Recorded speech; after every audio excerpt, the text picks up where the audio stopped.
Hi folks, how are you all doing? So we have a fantastic panel signed in here today. Really today's session, I suppose, is about giving you the opportunity to get a grasp on assistive technology. So hopefully that will work for people. A little bit about what I do is assistive tech, but really today it's about helping SNAs understand a bit more, I suppose, what you can use in terms of Zoom and what you can't. And I really, it's not too similar to those sessions that we did about 2 weeks ago, in that we just want to make SNAs feel a bit more comfortable in terms of your sort of day-to-day, how you can use technology to support kids remotely. And I know that there's an awful lot of changes ongoing. There's still an awful lot of things that are happening.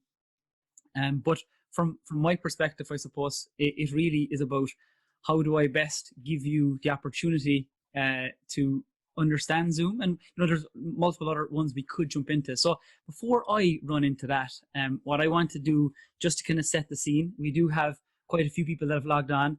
I want to give you an opportunity to kind of understand the housekeeping of how we deal with 1,800 or 2,000 people that have logged on. So you will see that we have an interpreter. So anyone who requested or required an interpreter, that has been set up for you. So if you require that, you will see that Catherine is here. So if you search for Catherine, those of you who requested it will see it, and you can pin her video. In terms of viewing what's going on here today, on the top right, once you're logged in, you will see a thing called gallery view. So a small option on the top right. So there's gallery view, and then there's speaker view. Okay, so there are the two options that you will see. You can see me appearing. Whoever's speaking is the person who will be on. The panelists will be displayed. Just again, a few kind of housekeeping bits on the right hand side. You will see that you have the option to ask Q&A, right? So if you press on Q&A at the bottom, it'll be either on the bottom or the right, depending on if you're on a phone or if you're on a laptop. You can actually enter in questions, and we can reply to those questions. Okay, so please feel free to jump in there, pop in some questions, and we'll answer on the fly. And then as other people are speaking, I'll reply to them and I'll pick out some of those.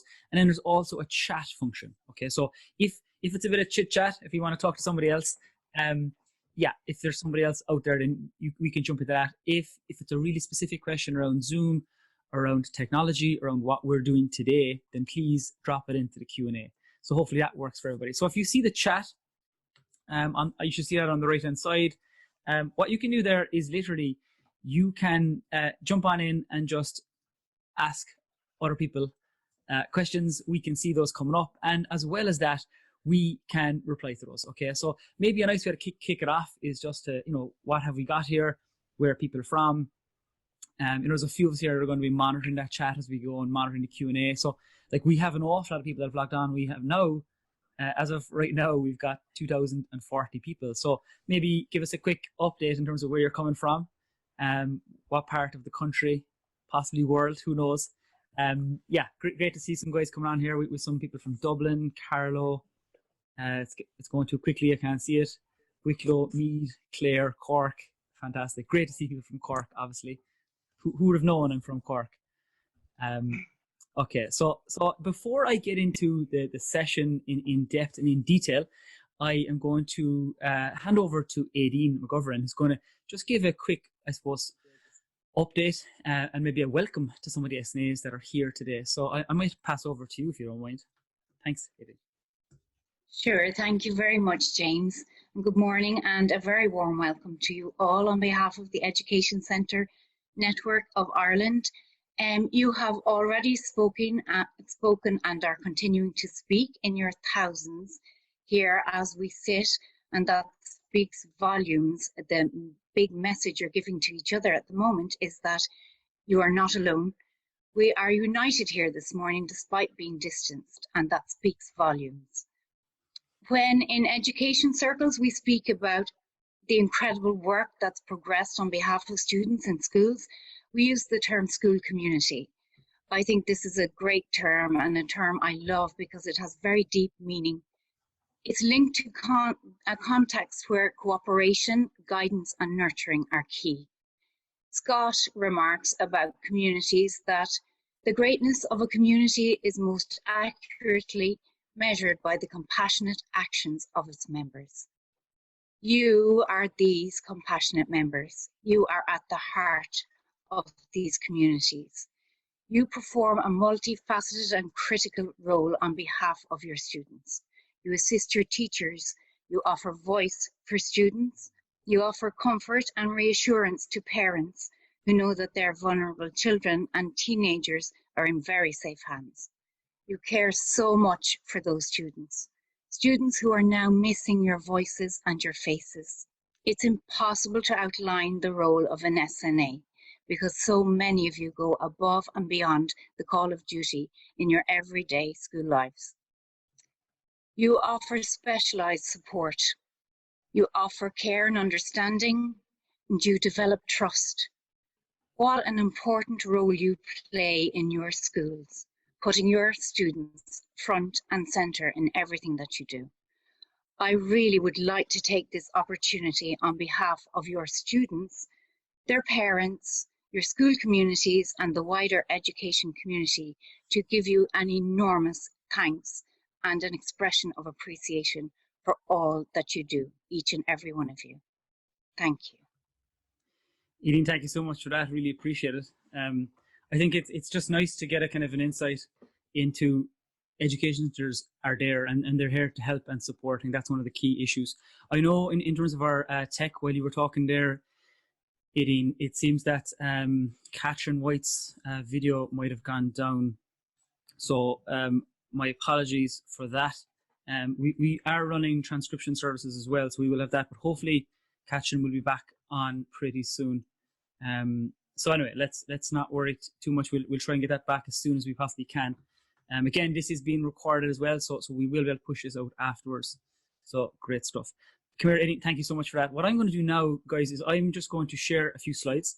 Going to have a bit of a chat in terms of what we're going to do today. I am conscious of people's time, and I got lots of emails and messages in the last few days that people are taking time out of their busy week, be it work life, home life, balancing kids, homeschooling themselves. There's an awful lot of stuff that's going on. So thank you so much for taking the hour. We're going to be relatively tight on that time. So I really want to make sure that I can give as much opportunity and as much time to people as is possible. So I'm going to jump in. I'm going to try and finish at close to 12 if we can, or maybe just a little bit over if at all possible. So I'm going to jump in now and share my screen. I just have a few slides here. Okay, so hopefully people can see that. Okay. So let me just check messages here. My screen is frozen.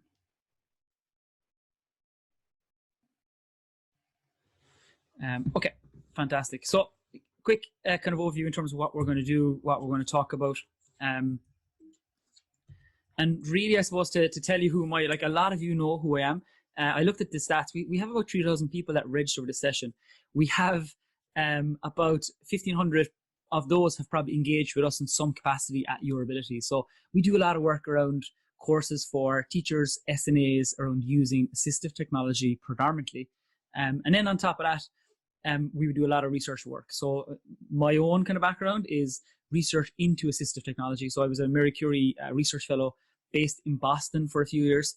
And what I did there was looked at assistive tech for kids that were nonverbal. So we looked at AAC devices and how we could select technology and apps better for kids. It was really interesting work to see how the education system in America worked and how, I suppose, the role of SNAs worked in America also.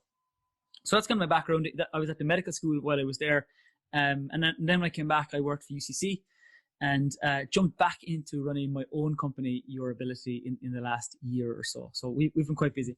So on a personal level and a personal note, I have dyslexia, ADHD. So, you know, certainly I think that brings a level of personal insight into understanding the challenges of students, of learners, and really trying to grasp, I suppose, what the day-to-day is like for kids that are struggling in our classrooms. And I think that it's a nice way to be able to pass it on. And Aideen, I hope you don't mind if I share this little story really quickly. So just before I came onto this call, the Terry, from the Education Centre, Terry O'Sullivan from Tralee, fantastic guy who really put this in motion, said, this is the name of the person who's going to speak. And I looked at my message, and I'm really sorry to say it, Aideen, but I couldn't pronounce your first name. And that's very embarrassing for me to actually to say that now, right? But I looked at it and I was like, oh my God, I know what this lady's name is. So I literally called my wife who's downstairs looking after her little boy. I was like, Jesus, Kate, come up here quick. Like, what is this name?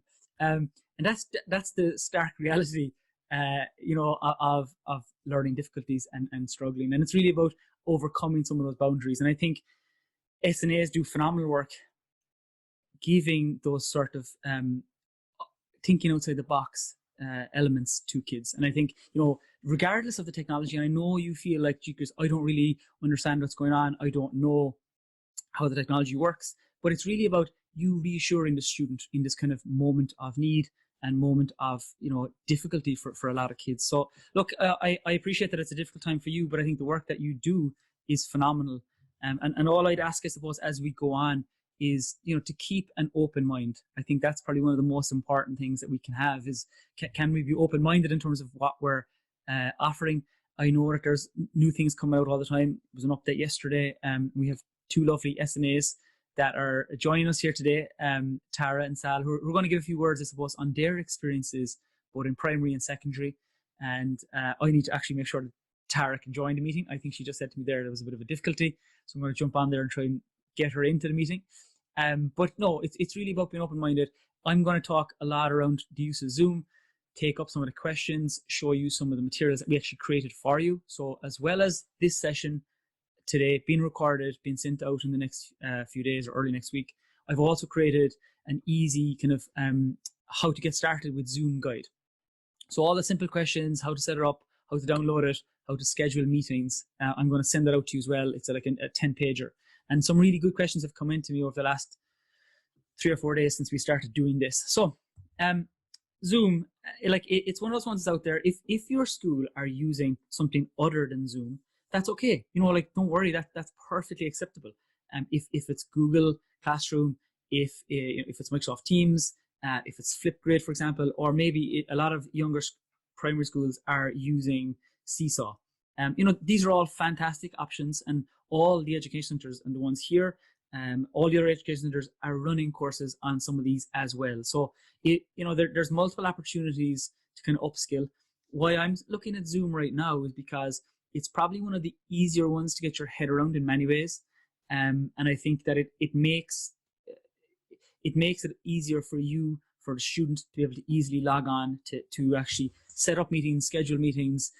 We can talk a little bit around the privacy, GDPR, even people taking screen grabs. All that stuff is as evident here as it is in other applications. So if you are using those other ones, great. Just keep Zoom in the back of your mind as a backup, I suppose, or as a way that you potentially could jump in and start using it really well if maybe Google Hangouts or if Google Meet or if Seesaw isn't working for you, or maybe it's just for the teachers, they might use Zoom. So just keep it in the back of your mind. If you're not using any of those other ones, then Zoom is a really good one to get started with. So I saw this pop up on my feed there a few days ago, and I thought it was really interesting.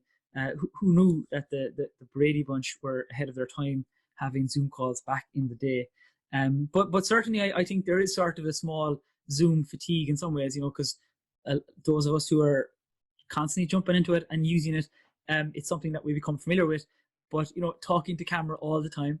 And for those of you who were on my session 2 weeks ago, we had Judy Russell from Vid Academy. Now, for those who weren't on that session, I'm going to share that out. It's just little tips and tricks in terms of how you can actually use the camera better, how you can present better on camera. So, for example, we can use virtual backgrounds. That's something that we can do. But for me, I have this backdrop here, just sits behind me. So that backdrop just sits behind me. That's what I use. I'm going to show you the virtual backgrounds, and it's just about me looking at the camera, as opposed to me looking down here or me looking up here. It's just about getting yourself set up. It's about having good light. So, for example, I am sitting with the window in front of me, so the window is facing me, as opposed to me having my back to the window. It's just small little things Obviously, you may not have a background, or you might not opt to use virtual backgrounds. That's okay. Just make sure there's not too much clutter. If you're using it possibly in the kitchen, maybe do it somewhere where there's not as much stuff happening, or like last night's dinner isn't still sitting on the countertop. Just small things that are going to make it less distracting for you and for the student, obviously. Really good question I got last night, which I'll cover in a few minutes, is when using Zoom and my student is sharing his screen, can I still ensure that he's engaging with me? And it's a really good question. I'm going to show you how you can split screens in a second. So again, in terms of Zoom, there is this kind of thing where, like we sometimes just have audio, we sometimes have video. And I suppose for me today, obviously I had to put on a shirt. That's not to say that I had to put on, I'm not going to say I'm not wearing pants, but I can wear shorts, right? And that's the beauty, I suppose, of using Zoom. And we often find ourselves in that situation where we're kind of last minute prepping and we just need to clear one part of the room as opposed to clearing the whole room to have that session. There are a few things that I just want you to take away today, and that is a lot of people messaged me in some emails during the week and felt, I just think I can't do it. I don't know how to use technology. I'm a technophobe is the one I get a lot. Like, everybody starts somewhere, like I started somewhere. All the panelists here in the session started somewhere with their journey of technology, and it's no different for SNAs. It's just about being comfortable, I suppose, with the uncomfortable. And then aside from that, it's about just being willing to sort of engage ever so slightly and saying, okay, well, I'll grab it, I'll test it, I'll try it with my son or daughter, I'll test it with some friends, maybe with a nephew or niece, and just get set up and just go along and see. And I suppose, like I said earlier, have an open mind to taking on some of this technology. Very finally, before I finish up my slides, I just want to pop this up here, right? I'm not going to share this video. This is a lady that actually was on a Zoom call and popped off and started using the toilet and forgot that her camera was on and that her audio was on. So just be ever so mindful when using Zoom that obviously to turn off your mic, to turn off your video sharing if that's something that you're using. So just to be kind of mindful in the moment. So let's jump out of that. Hi Tara, how are you? So Tara, good to hear from you. Thank you. Good to see you. Yeah, I'm just going to see if I can add your video. Sorry, guys, we're just going to add somebody in here. This is Tara O'Donovan. So some of you would have saw her last 2 weeks ago. She's an SNA in a primary school setting in Cork. Tara, you're very welcome. How are you all doing? Great to see you. All good. It's nice to see so many people joining us this morning. Yeah, but I thought if you wouldn't mind awfully, just kind of, some people here have heard you speak already. Some do not know who Tara O'Donovan is. So you might give a kind of introduction and really, I suppose, your experiences of using technology, remotely supporting, what the kind of journey has been like. Yeah, so for those of you who don't know me, my name is Tara O'Donovan. I'm a special needs assistant in a primary school in inner city Deshband One School. So we have a group of children who would be, like, my primary area is autism. That's always been kind of my baby. And I work with children specifically in the lower end at the moment, but I've been working in the school now for the last 11 years. So at the moment, because I run our school social media, I have been able to connect with the parents from the start through the school platform.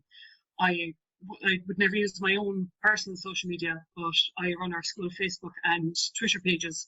So I'd have a lot of parents connecting through that way. It's very much the parents. I will put out a post, and if the parents choose to interact, then that's fine. Sometimes I put out, for example, for this month, I've been putting out a Lego challenge, and the parents take a photograph of the child engaging with the challenge, and then I'll post it out that way. We, as a school now, we have started using Google Classroom and also Class Dojo for junior and senior infants. But for Google Classroom, we've had really good uptake. It's kind of been third. So there's 1/3 who are engaging fully, 1/3 who may be engaging once or twice a week, and 1/3 who really were not connecting at all. Some of the kids wouldn't have access to devices, so for those children we've sent out physical packs. But for the kids who were not engaging, what worked really well for me is I had a few kids who would have a lot of school refusal in general, and what worked was the Lego challenge in particular. I put out as a challenge to anyone who wanted to join in, and any kids that I knew weren't interacting with their teacher, I made sure to send on those photographs of their work to the teacher so that they could be counted as classwork. So it was a nice kind of a bridge from the child into the whole new world that is online learning. And they were able to use, because I told them, the work you're doing here, the challenge that you're doing, that's part of your work, and that's doing really well. So it kind of broke down that first step. So they were able to take that step into Google Classroom, and now there's a few kids who hadn't previously been engaging suddenly are, which is great. I suppose, that's our role there. We're providing that link.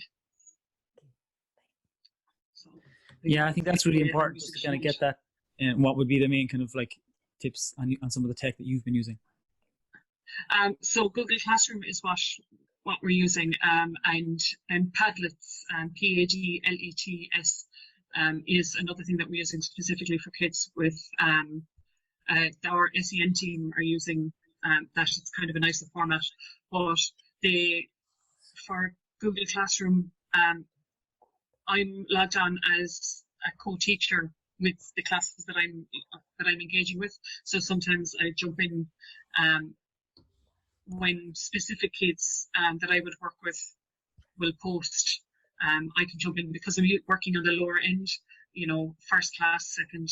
They're not necessarily going to be engaging as much as the lower end, and I know definitely Sal would be able to give much better insight into what's happening in secondary school. But because we have quite a robust acceptable usage policy in our school, we've always been very clear on permissions for taking photographs. We've been very clear on who has access to information, who is taking any photographs like that. We can fall back onto that acceptable usage policy. So I know WebWise, webwisc.ie, they have a template that is really, really handy for if you're trying to figure out what should be in an acceptable usage policy. So it just covers you in terms of who has access to any information that's sent online, and just kind of have the right ideas of what should be in your head when it comes to engaging with children. Our SEN team will contact any of the parents of children who get SEN access, the special education needs access, so anyone with resource or maths recovery or anything like that. And the way we're doing it is the class teacher will contact the majority of the parents. So if they're not engaging with Google Classroom, the first step is the class teacher, as it would be generally, and then that's kind of passed on to the homeschool.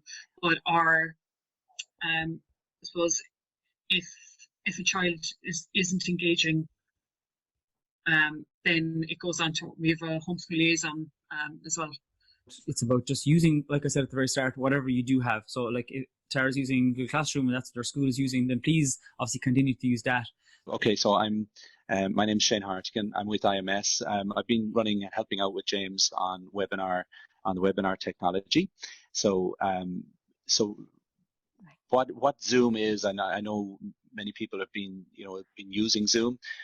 It's very easy to install Zoom. You go to the zoom.us website and you can download the client. And once you download the client, you can have a free account with Zoom, which gives you 40 minutes of time with Zoom. So now, if you need longer than 40 minutes, you can subscribe to Zoom with a monthly fee, and it will give you an unlimited duration to hold your meetings. When you're in a meeting, you can invite other people to your meetings by creating a meeting link, and this can be sent to people using email or text or via WhatsApp, for example. But I would strongly recommend that every meeting that you have, you should have a password, and you should lock your meetings once they commence.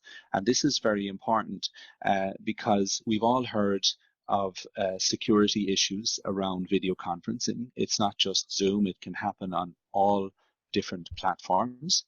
And the best way to prevent from anybody coming into your classrooms, is to lock your meeting. And this is a lovely feature that is built into Zoom, and it is a small little button on the main Zoom screen, which looks like a shield.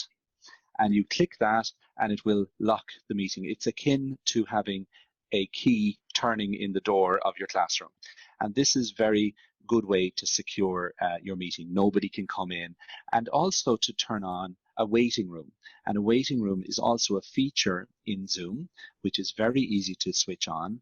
And this allows people to gather outside of the meeting room until the teacher decides to let them in. So you can have a waiting room for 5 minutes before the students arrive, and then allow them in, admit them to the room when you're ready to commence the class. So Zoom have some very simple and features that that offer solutions in a teaching environment. And I would say the top three things that I would recommend for any Zoom meeting is passwords on your meeting rooms, locking your meetings, and using the waiting room. And if you do that, you're absolutely secure, and you have nothing to worry about. Zoom is absolutely secure when you use the software and those features within Zoom. And so, there is a level where people are. It's important that we all understand that anybody, when you're having an online meeting, people could come into that meeting, and obviously there's a security risk with online, and it doesn't matter which platform, they're all susceptible to this. So do remember those. I suppose the things you can do, people have mentioned in the chat about sharing content. There is a lovely share button within Zoom. It's a green button on the latest version of Zoom. You click that, and you can then choose what to share to your audience. So, for example, you might want to share an app that you have on your iPad, or you might want to share a whiteboard, or you might want to share a YouTube video. You can do all of that within Zoom. Now, there are other products, like, for example, Teams and Google Meet, and these products will also allow you to do that. However, Zoom is excellent at its video quality, and it's excellent at handling large scale and large meetings, and it is very easy to use. I would say they're the three reasons what I like about Zoom. The ease of use is very good. So thanks for that, Shane. Appreciate it. So I just was actually, while Shane was speaking there, I was looking through some of the bits and pieces. And what I wanted to do right now, before I get into covering off more of the technology, is to talk, I suppose, a little bit about the experiences from a secondary school experience. So Sal has just jumped on there. So Sal, I might just bring you in for a few minutes, if you don't mind, awfully. Just to kind of get your experiences before I go back into Zoom itself and setting it up and what Shane talked about. So thanks so much for joining us. Thanks, Al. No problem, James. How are you this morning? I'm very well, very well. Struggling with the numbers of people that are on here, but doing our best to keep it real. So thanks for taking the first thing I have to say is the pronunciation of Aidine's name. Don't worry about it. And what I learned from the course I completed in January, remember I said to you about my little notes? Yeah. That's what I keep beside me all the time. I think I should have wrote a few of those notes and put them on my screen this morning, maybe. Thank you, Sal. So I think we did a session 2 weeks ago, and we had Tara, obviously, that spoke a few minutes ago, gave great insights. And really quickly, we had a lot of emails from secondary school SNAs. And I just thought you might be able to touch on your experiences in general, just maybe to alleviate some of the worries or concerns maybe that are out there. Sure. Well, generally, we work more hands-on. Okay, we're used to phones, computers, bits and pieces. But I was delighted I completed this course in January and looking through thinking, where am I going to use this? Wow, am I happy I did. We would have a lot more stress and anxiety because of the exam scenarios. Unfortunately, Junior Cert has now been alleviated. Leaving Cert, we're not 100% sure what our role will be. Yeah. However, that's the key for everybody today. And my other one, like when we were talking about this kind of stuff, and forgive me, Catherine, if I am talking too quick, you can tell me to put my other hand down. Keep it simple. Yeah, we use Teams to stay in contact with our students, and like that, when they come in first year, lovely, and by the time it's Christmas, we have teenagers. Yeah. And it's massive change. So for some of our current students, initially, like we're down at County Clare, so we kind of finished a lot earlier than everybody else. So initially, it's a holiday. We have an extra few days off school. We got lazy. Everybody did. Now we tried to keep on top of things, and then the reality kicked in. So everybody's on Teams, try and rein back in some of the students.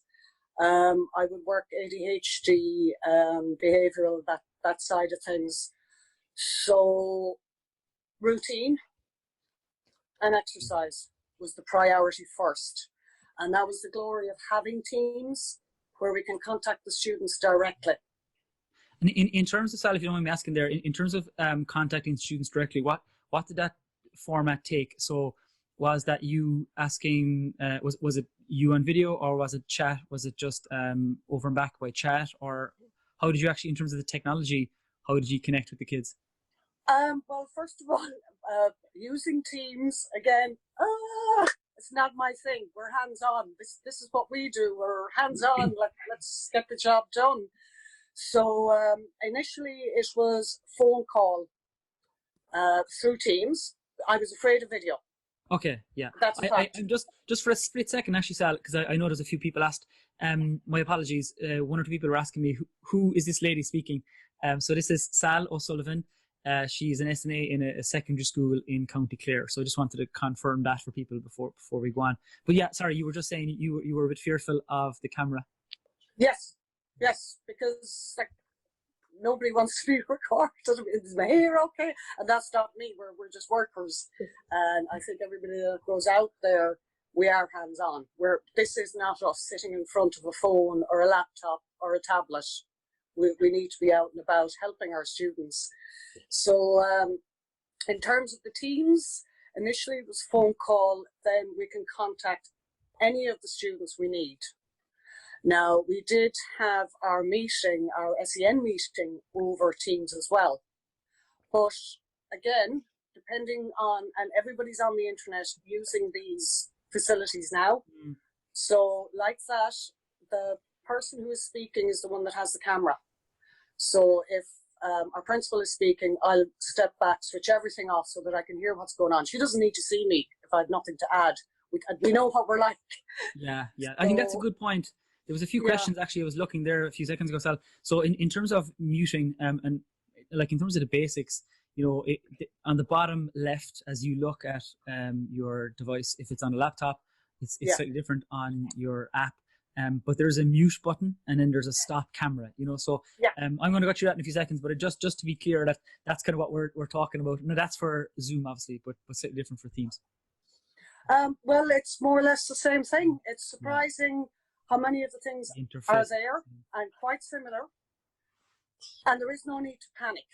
It's just a bit of practice. I've been going around talking to myself with the phone before I come on to do this. I don't even like doing FaceTime. Yeah. So I just want to tell everyone, don't panic. It's fine. We get used to it. And I know I said it to you, I'm delighted you had the little faux pas 2 weeks ago, because I went, whoa, it's not just us. This is the age of the internet. After today, Sal, I'll be like, that's it, webinars are out the door. But there was an interesting comment there from somebody. They were like, Jeekers, I don't know, does this give me an awful lot of confidence in using Zoom or using technology? You know, because there was a few delays and we had a few issues. But just bear in mind that when you're doing it, that's the way it is. Yeah, and that's the reality. A few things will happen, and it's just about being comfortable with that uncomfortable. But just do bear in mind that we have close on 2,000 odd people that are here. So it'll be you and a student, or you and a few students. So it'll be far less daunting in many ways. So I think we managed to complete our Arts Week. We got students to send things in. We had music videos and the whole lot, and they were all put up on the website. So those like extracurricular activities, it's not all on the schoolwork. It's not all about the exams. A couple of classes in the morning, promoting routine, you know, just for the classes. It makes life easier at home, and everybody out there knows that. Yeah. And then I know a little breath of fresh air within our 2 kilometre zone. Yeah, that's the other key part for many of us, especially at the start. Having ADHD, I certainly need to get out and get that little bit of exercise. Okay, folks. So that is Sal. I'm going to go back here, and just now I want to share my screen. I want to talk a little bit about Zoom in a bit of depth. So I've just opened up Zoom here on the web. So thank you, Catherine. So I just opened up Zoom here. So again, Shane referred to it. Literally, you can sign up for free. There are education versions. There are some limitations around the 40-minute limit. However, that has been removed where we're currently at. And again, I will give out Shane's details.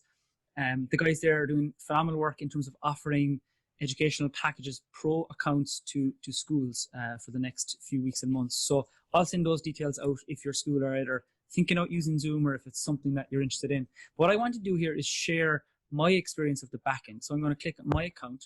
I've already signed up to an account. So this is my profile. You can enter your details. You'll see some of my details are here. My time zone, the language, my calendar integration. So if you use a Google Calendar yourself, or you have a school calendar, you can integrate that directly. So what I'm seeing here is me with my setup. So if we're using Zoom, what I just want to get across is that the students don't have to have an account. They can log on either on the browser, or they can set up a very simple account. What you do need if you're scheduling meetings, and if this is on a one-off basis, if you're scheduling meetings directly, you will need to set up an account, and it's very straightforward to set up. If your school are going to use Zoom as a platform or a package within the school, then they may well set it up on a group level, and that's something that Shane and his team can support with. And then you would be assigned one of the members of that group. So let me just look at how I actually set up a meeting. So I'm going to go in here. I'm on the web. I've clicked on meetings on the left-hand side. Now I want to schedule a new meeting. So it's this icon here. So I'm just going to click schedule new meeting. This is all from within the browser experience. So this could be test. I'll call it actually check-in with John. Okay. So John is a student that I deal with. You know, maybe I want to check in with him once a day. And so like I can select the time and the date here. So let's just say it's for, it's going to start on Monday the 4th. Well, that's bank holiday. Maybe we need Shane to be working on that day. And maybe we're going to have a check-in at 10 o'clock. It's not going to be an hour. So this is just more so for yourself. It's just a 15, 20-minute check-in. Is this recurring? Maybe, because maybe you want to do it every day. Are you going to do it for 7 days concurrently? Probably not. But maybe you'll do it for the week. So you could set this up. You'd have 5 concurring meetings. So therefore, every day at 10 o'clock, you will have a meeting that's ready for you and for John to log into. So let's just come down here. Is registration required? That's not something that you're going to need to set up. The host video. So do you want your host video on or off? Now, my suggestion would be, and Shane might chime in on that. I typically have this turned off. I also have the participants turned off as well. So when they come in, their video's off, your video's off. The audio type is computer audio. And these will, a lot of these will be set by default, and dependent on your group settings. If your school set up some of these from an administration point, we want to mute participants on entry. I just think that's something that's useful. I want to enable the waiting room, so that's ticked. That's actually set up by the group setup here. And then we can record, and there's a lot of security things that you can do as well. But let's just click save here. So now that meeting is saved, and this is how I would get that student to sign up. So I can either copy the invite here, or I can add it to my calendar. Typically, I mean, again, if we just copy the invite, this is what will appear. These are the check-in times for him. I can copy that meeting invite. Now we'd email that directly to him, either to him directly if he has a school email account. If not, then maybe it goes directly to a parent or a guardian, somebody who is checking email and knows that they can get those students to log on at that given time. In terms of some of the other settings that, like in terms of your specific settings, if I click settings on the left-hand side here, excuse me. So within the meeting itself, I can schedule meeting settings. There's a number of things that I can turn on and off. So by default, I don't want those participant videos turned on, so I can turn that off here. A lot of things that you can change and set here, like do we need a password for logging in? Shane talked a little bit about the security and GDPR and locking down Zoom. One of the questions that came in yesterday around security is really interesting. It was, how can I stop somebody from taking a screenshot if we're on video? And inevitably, that is something that we can't really stop as such with Zoom, nor is it something you can stop with any other package that's out there. So just to kind of be aware, I suppose, maybe that's with older students, we can't necessarily stop them, I suppose, taking a screen grab. And that's where I would say to you, if you're comfortable with being on video, and if it's within school policy, it's just whatever you are most comfortable with, I suppose, is the key kind of part here. A lot of other settings that are here, again, I've done out a booklet that will give you a lot of guidance around which ones to select here. Do you want to save the chat? Yes, you can. Do you want private chat on? But a lot of times it's just you and the student, or you, the student, and their parents, or a small group of students. So not as important. You can file share. You can turn on polling. That's slightly different as well, if that's something you want to do. Screen sharing is something that Shane talked about, and something I'm going to show you now in a few seconds. Lots of other settings that are in here that I don't need to go into the depths of everything, but just to know that when you are set up in a meeting, you come into Zoom as normal, you click on meetings, and then if you want to alter your own settings, it's under settings here. We can record sessions. Again, I had a few emails yesterday querying, could you record? Yes, you can record. Once you have it turned on here in the back end, you can jump in to Zoom when you're in the client environment. You can actually record the session either locally to your laptop, or else you can record it and it'll be saved within the cloud. Now, again, please refer to your own school policy in terms of internet usage, and there's a whole array of things around privacy there that you need to be careful with, I would say, in terms of recording. So it might be the case that you do just you on video and you record yourself, and then you can share that video out with other people.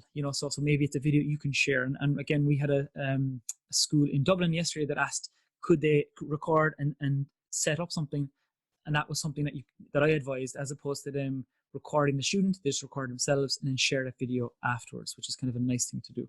And so I'm going to unshare this, and I just want to share something else once more with you. So let me just really quickly look at the Q&A. I know that Shane and Jolene are jumping in there.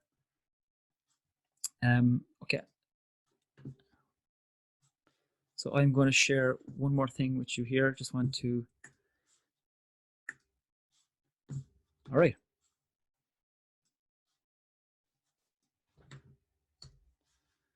So I think people can see that this is a booklet that we created. Let me go to the front. Well, this is a bit of a joke, actually. A friend of mine helped me develop this, and he thought it'd be funny if he put my face into the booklet cover, but obviously my face isn't going to be on the front cover. So this is kind of an overview of what Zoom is, how Zoom works, how you actually go about installing Zoom. So I've given you all the buttons here in terms of what you can expect, how you can actually get it, how you can download it. Lots of guides obviously on Zoom as well, but I just pulled some of that information and made it a bit simpler. In terms of signing in and signing up, when you sign up, you can either enter in an email, an account that was given to you, if you've been set up by a group administrator, or as easily you can set up by using Google as another option, or you can use your Facebook account to sign in. And so there's a few options there, and I just kind of guide you through some of these. So if we can look here at this particular side of the environment, and when you're in the Zoom home screen, when you've declined to open, there's a few options that you will see. And they might be on your phone or on your laptop. You have the option in all of those to set up a new meeting, to either schedule meetings and see your schedule, to join a meeting.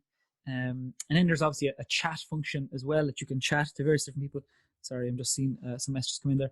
And then you have different meetings, you have different contacts. It's just a nice kind of an overview in terms of the Zoom client. So that's the little piece of software that you would download if you're using it on a laptop, or potentially you'll see some of this functionality within your iPad or your iPhone or your Android device.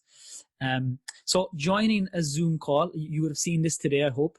If you're on a laptop, you would have got this small little redirect just to download this little piece of software here on the left-hand side. And then once you're in there, it's just about working through sharing your screen, like Shane discussed earlier. I also put something up here in terms of scheduling Zoom calls. And then in terms of the call kind of mechanics, I suppose, this is a bit small, but I can talk about it, and I'll do a quick video share screen afterwards so I can send it out in the follow-up notes.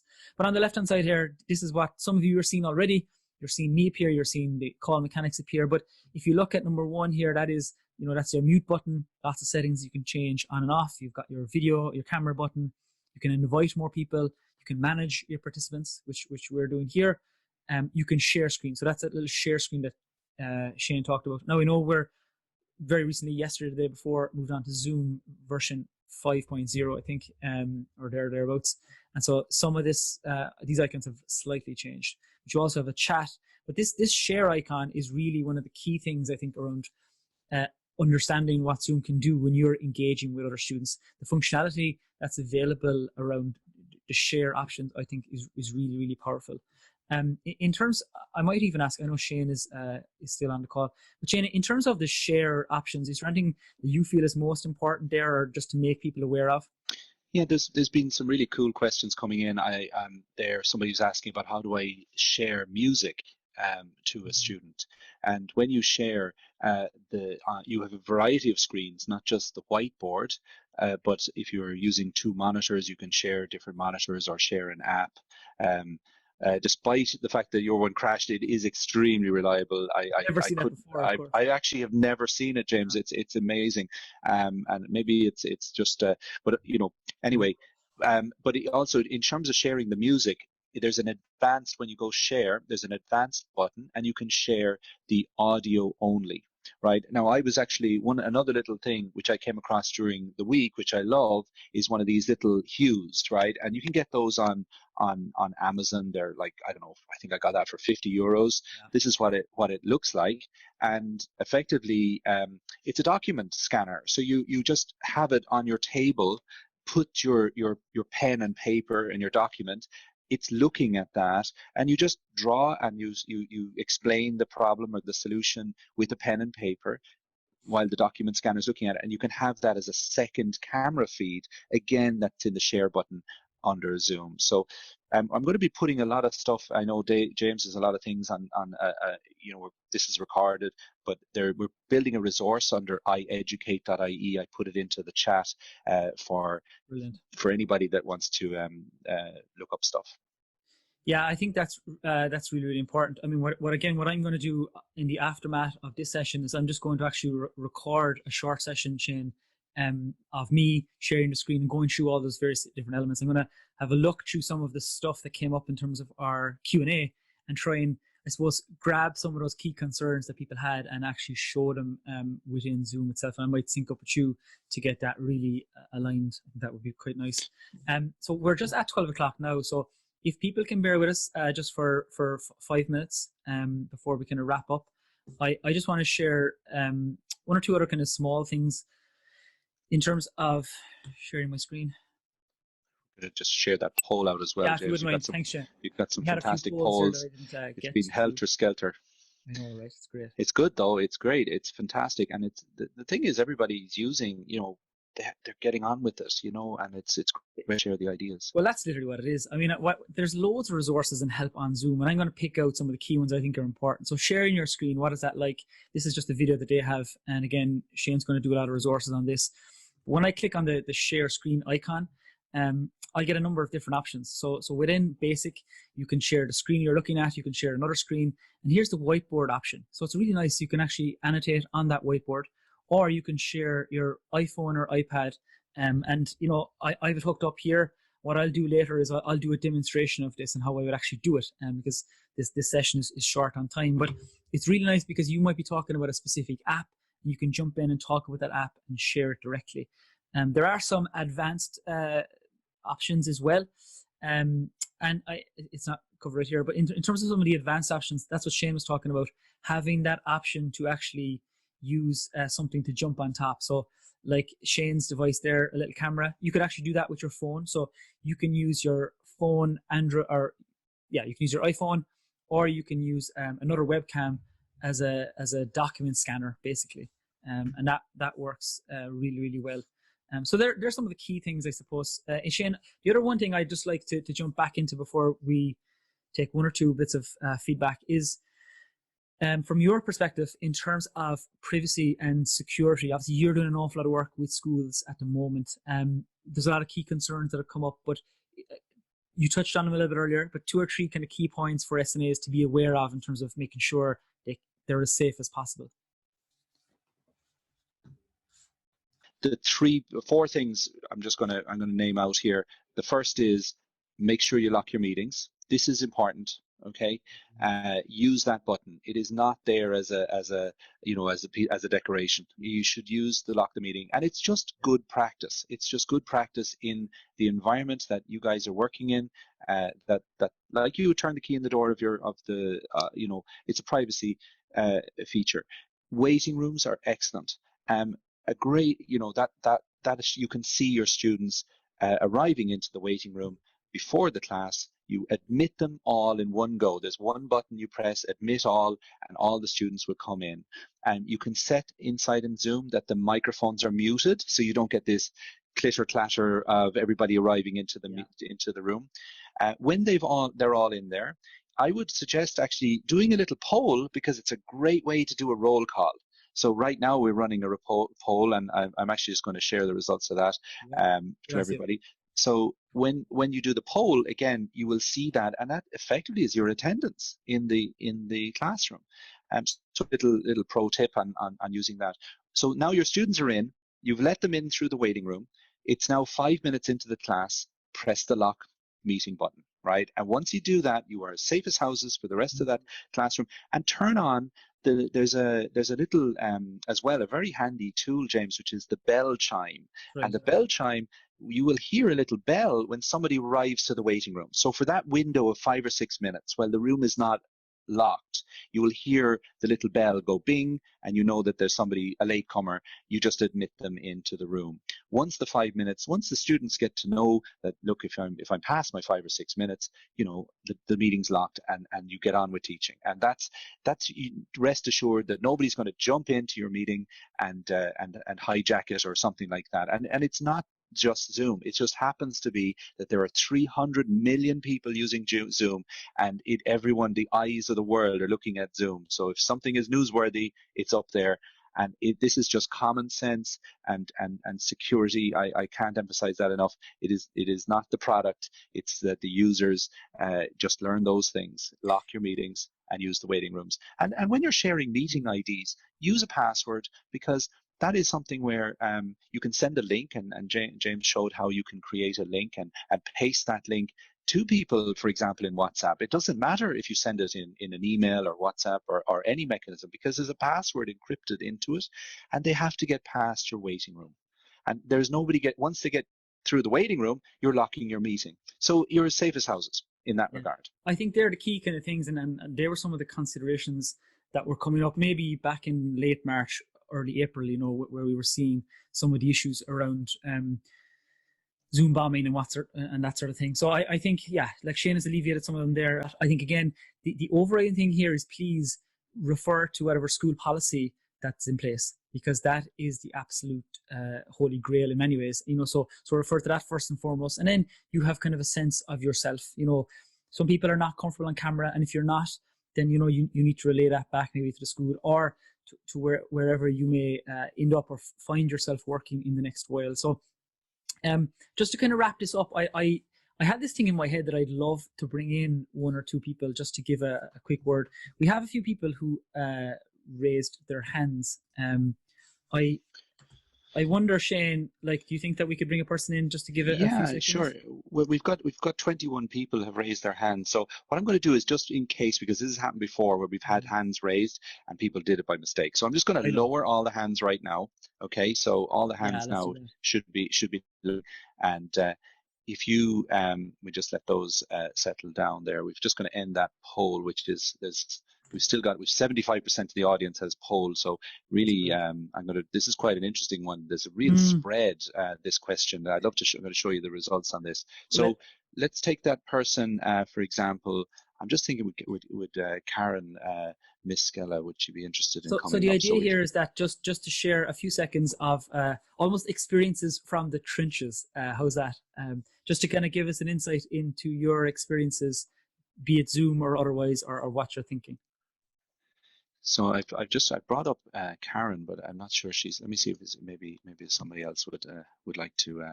We've got Mary coming up. Mary, can you hear us there? I'm just going to unmute Mary. Mary, are you able to hear us? Actually, I just hit the. No, okay. So we've got camera shy there. Even just to speak, you don't necessarily they don't have to come on cameras, whatever. There's no. Yeah, actually, Mary's unmuted there now, so we might be able to hear Mary. Can you hear us, Mary? Yes. Lovely. Did you have a question, or you would like to say something to the panel? The audience can hear you now. No, I'm quite happy with it. I'm one of those people that has a phobia to anything to do with technology. So this is a big thing for me today. Well, thanks for giving us that insight, Mary. I think you're not alone. That's the key thing there. You're certainly not alone. The only thing is, I couldn't get it up on my phone. I had to get a laptop, and there is a shortage of laptops in the houses when everybody is using them. It wouldn't come up on my phone. Yeah, I mean, you can use your video. Like, one of the things, guys, you might notice, I have a green screen or a screen behind me. It's a privacy screen. And this is very useful because we're bringing people into our houses and we're super conscious about that. I'm just going to turn off my green screen, right, or my background, and you can see it's just a green cloth, right? And behind that is my office, right? So instead of having the eyes of, well, I think we've got nearly what are we looking at, James, at the moment? Nearly 2,000 people are now viewing would be viewing my office, right? So I don't particularly want that. So what I'm doing is I'm going to put up a nice picture of Limerick in the evening, or maybe I can have a picture of the Cliffs of Moher, or for example, you can actually have videos as well if you feel like you want to head to the beach. You've got your beach video. So again, it might seem like a gimmick, but this is actually a very important security feature because it is keeping your house and your home private. It's very easy to do it. You just go out and buy a green piece of cloth. You don't need to buy anything specialized. You just get a simple green piece of cloth. There, James has changed his to the Tiger King. My good friend back here. Yeah, I just wanted to pop that up because your point on the green screen is great, but people could just jump up that virtual background as well. So there's, again, I'll go through this, but there's a little drop arrow in terms of settings that you can look at. You can just alter your virtual background, and so you can just download a blast of these. I mean, there's a whole array of ones that are available. If I want to look very officey, I can do that as well. yeah, there's a whole array of them out there, and then I can go back to my normal background as well. But yeah, might just take one from Deirdre Ryan. I've just brought Deirdre up on stage. Deirdre, can you hear us? Yeah, I can hear you. Hey, Deirdre. Hey, Deirdre. Hi, I suppose I'm an SNA. I work in a primary school in Tipperary, so I have a couple of concerns really about Zoom. My first one is this is the first time that I've actually used it on the laptop. I'm usually trying to use it on my phone, which isn't great. But look, the biggest thing is GDPR. We're literally going into someone else's house. How do we make sure that we are ourselves kept safe?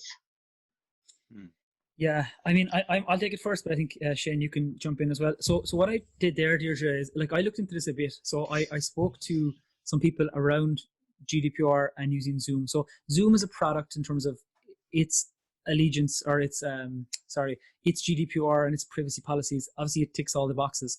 But I think what it comes down to an individual school policy. So you personally, like, are you comfortable with being on camera first and foremost? Like, think about it from yourself.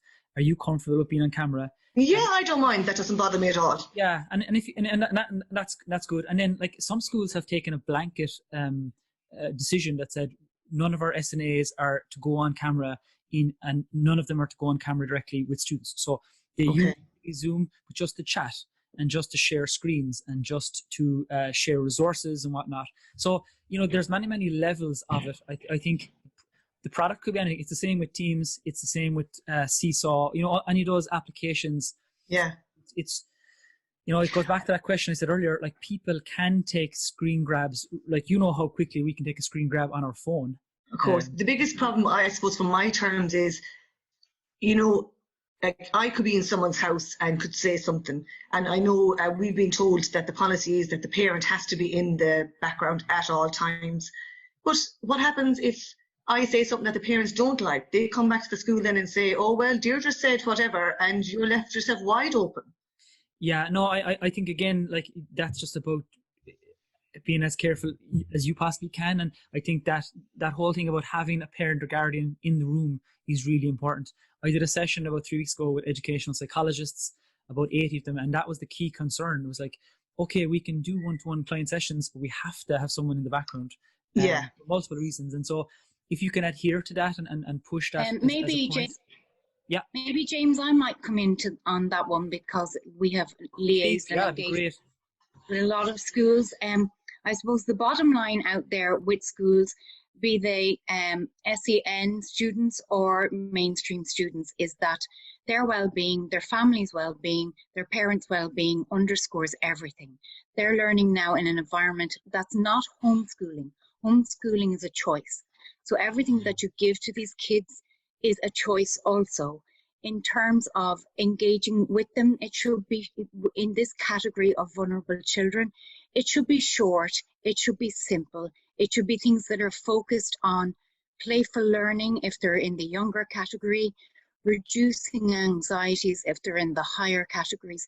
But at all times, your schools should be guiding you on this. There should be guidance in schools, and there will be guidance in schools. And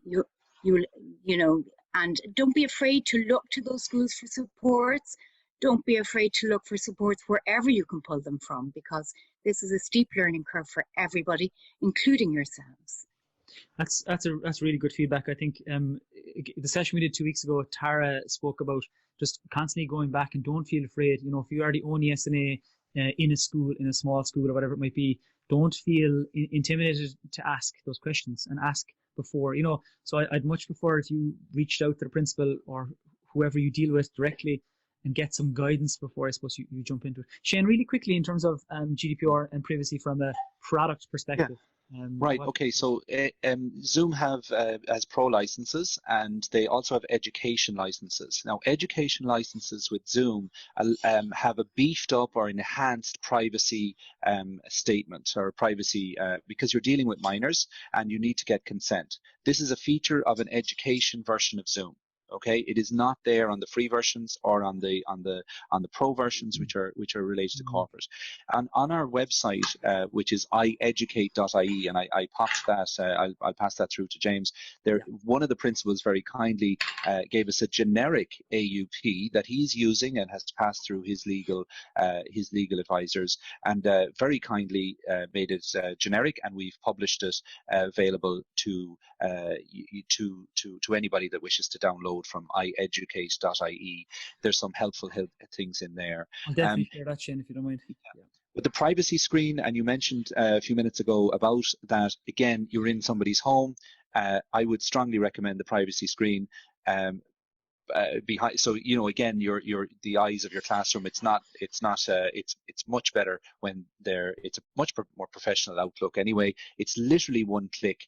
Hang a piece of green cloth behind your chair, and you are secure. It's just you on the camera. One quick mention, James, I know we're running over time, but you can also set a password on the recordings. And we've seen, you know, I would suggest starting with maybe a staff meeting, have a little quick meeting between your colleagues, learn the controls, maybe then evolve that up to maybe doing a little recording, just you on your own in Zoom. Save the recording into the cloud, which is a function, again, of a paid version of Zoom. It allows you to save it to the cloud and send the link to your students of your first exercise or your first class or your little demo, or even just to say hello or whatever, and send it out and then you can also set a password, and you can send the password separately, and in that way you have secured your video. It doesn't end up on YouTube. And you can also put a timing limit on it, and it will delete. So these are features that are built into Zoom. There's lots of power in there, and with the other platforms, but it's knowing about them. And you know, we're here to help and to advise and to show these features and make as many people as possible. It's incredible. It's a testament, James. This webinar is 1,900 people. We're still in the audience. Absolutely amazing. Yeah, 284. People's time, but Shane, I'd like to say a massive thank you to you. Obviously, in terms of those people that are jumping off right now, I will be sharing a lot of stuff that Shane talked about, and obviously his company are doing some great work in terms of supporting schools over the last few weeks. So I certainly will share their details.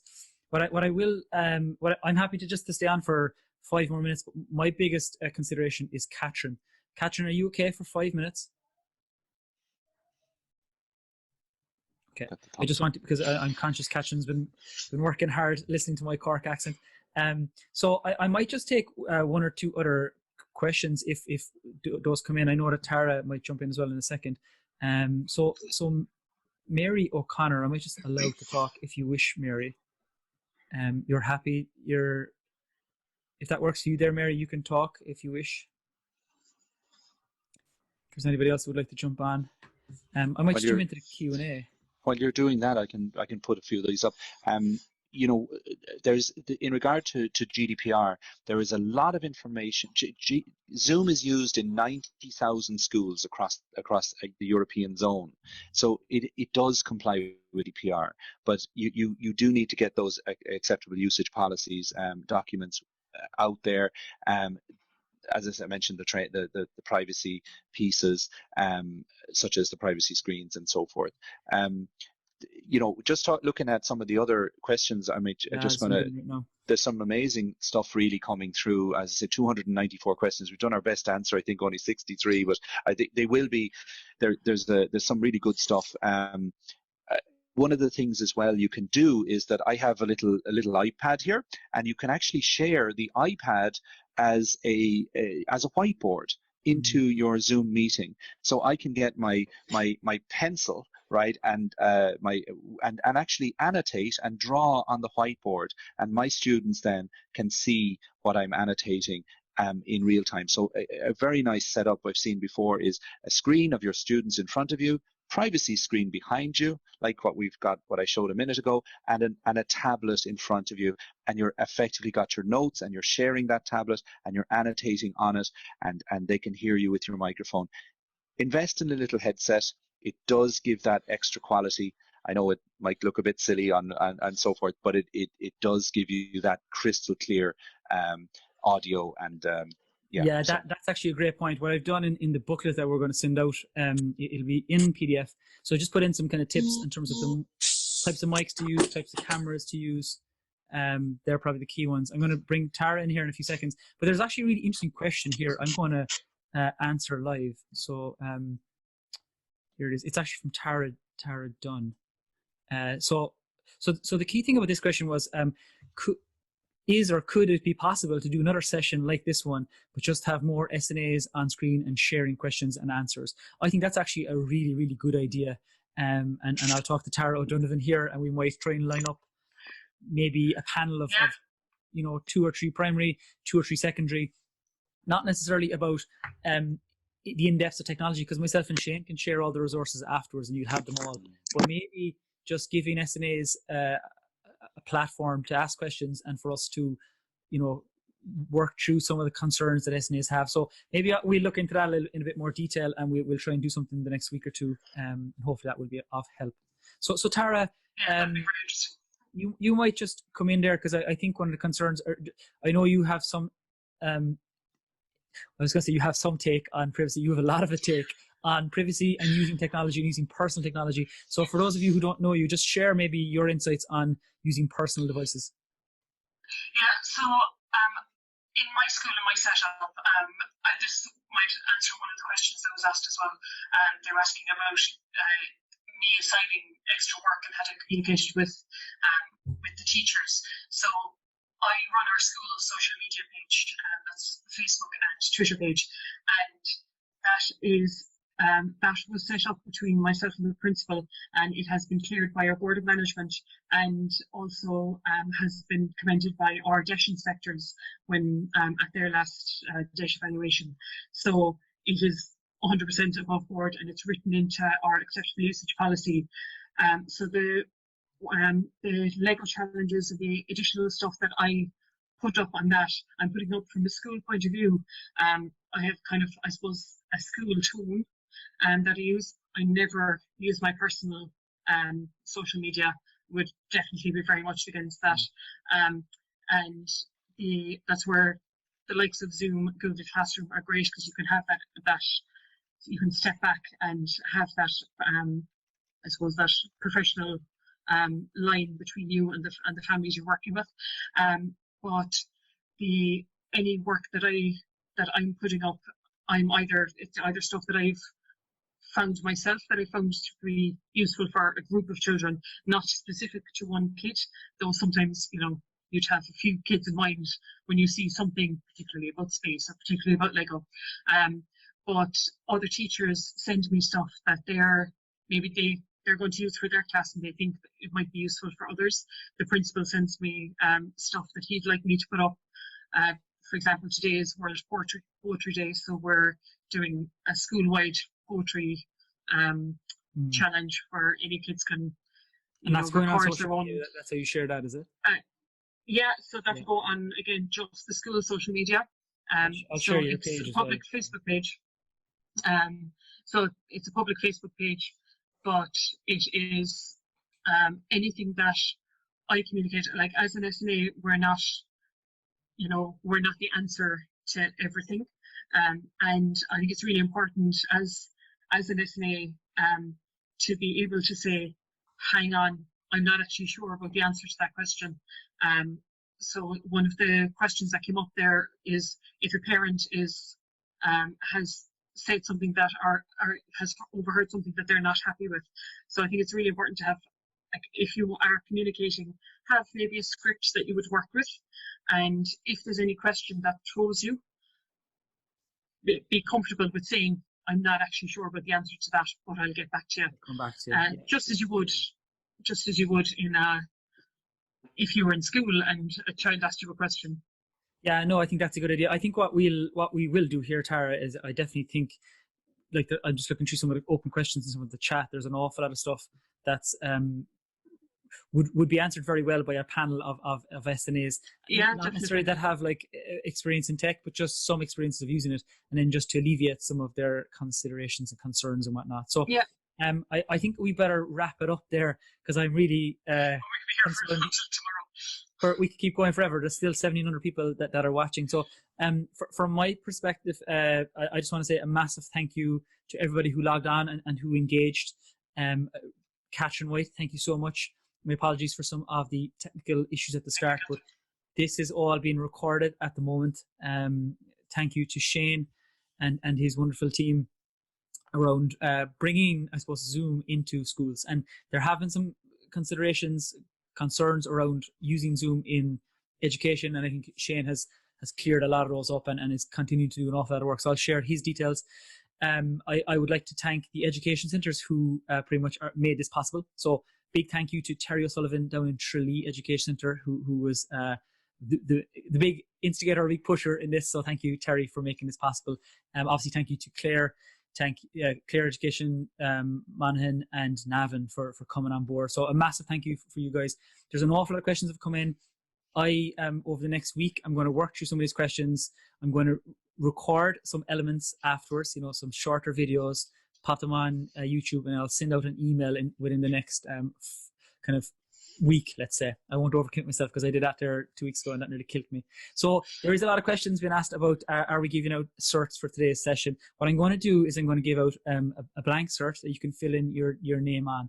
And the key reason for that is that the last time I did this, we had 1,900 people that asked us for certs, and it took like a ridiculous amount of time to get them done. If people want them personalized, we will give you a link, and we can put a charge on or something. We can set something up for you. But we are going to send out a blank cert so you can fill your details in, so that you can say that you were here. I think that's everything from my end. Shane, is there anything else? One thing quick to mention: feedback forms. When the webinar ends, there's a feedback form will pop up on your screen. Thanks. Do fill it out.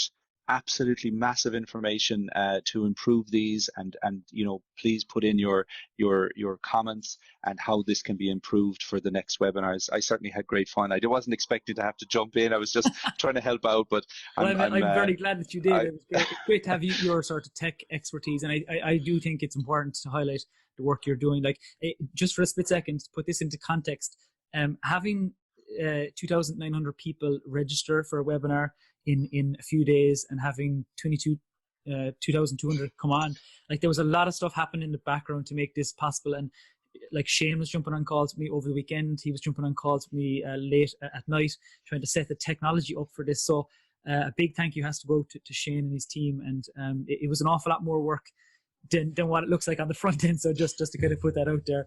But listen, thank you so much to all the SNAs. A special thank you to the SNAs that are on our course and that have jumped on and listened to me for another hour. Aidan, do you want to say any closing words in terms of the education? I did. I just wanted to say that we're continuing to looking to support this category of people out there, in particular in service to that very vulnerable group of students. So just keep an eye on us. We are looking to forward things that may help you best. That evaluation sheet is to communicate that back to us, and we will try our very, very best to meet your needs in as the best way that we possibly can. And well done to all of you for giving up the last hour and then some to actually sit down and proving that the students you're taking care of are at the top of your agenda at the moment. So look after yourselves and your own families as well. Thank you so much for your input. I really appreciate it, and obviously all your support. So listen, guys, you get an email next week with the recording of this, with some follow-on materials, and obviously the search. So thank you so much for today. I really, really appreciate it. And Katrin, thank you for your time. Guys, thanks a million. Have a great day and enjoy the nice weather that's out there. See you soon. Thanks so much.